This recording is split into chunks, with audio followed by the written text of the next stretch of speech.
Why did God allow communism and its success during the 20th century for 70 years with 100 million dead and all the polluted souls? Because unlike Nazism, which had been clearly denounced, we had been aware because the crimes were officially racist crimes.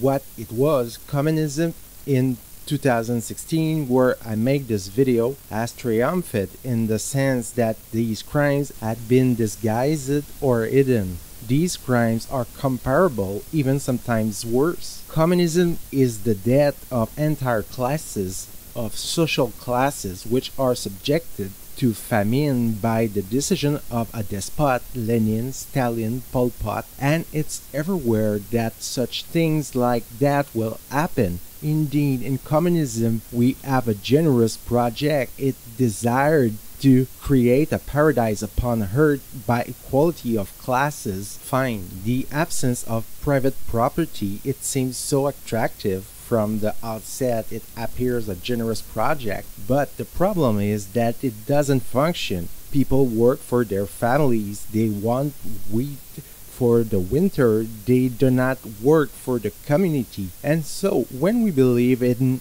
its system, we kill these people because they are antisocial. Why is God going to allow these errors of communism for so many years? And unfortunately, it will spread them all over the world. There are people who still believe in it. Occasionally, we are traumatized, and one day talented filmmakers would have to show families arriving, winter is here, and all their supplies have been stolen from them because they were kulaks. That is to say, rich peasants with 3 cows and not poor, and winter is coming with nothing to eat, and his family will die. It will one day have to be shown. As for God's permission, it reached great heights here, heights of authorizations. We wonder what God is doing as we wonder what God had been doing in Auschwitz. In fact, to understand it, you have to bear in mind that for God, the earth is only a purgatory, a first step, a fleeting peace that will disappear, and to die is to go into the next adjacent room, the one where the truth will be established.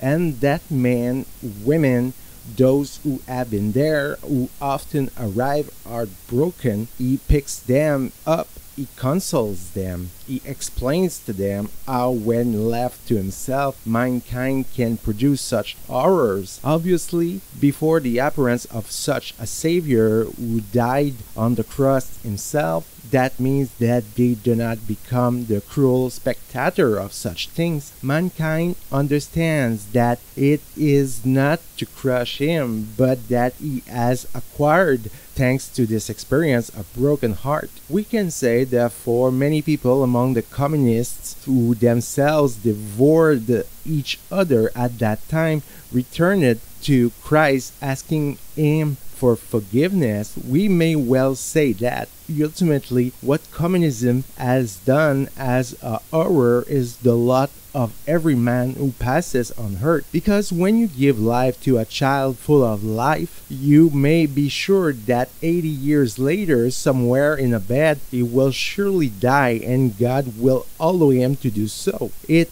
is always through the same analysis. The earth is not our heavenly paradise, but a place of passage, a purgatory necessary to acquire a little humility, that we may understand these commandments of God since their original sin. Obviously, if God left the devil complete permission, no one will be saved in the physical nor spiritual life. So he has placed limits upon suffering and communism, which lasted only 70 years.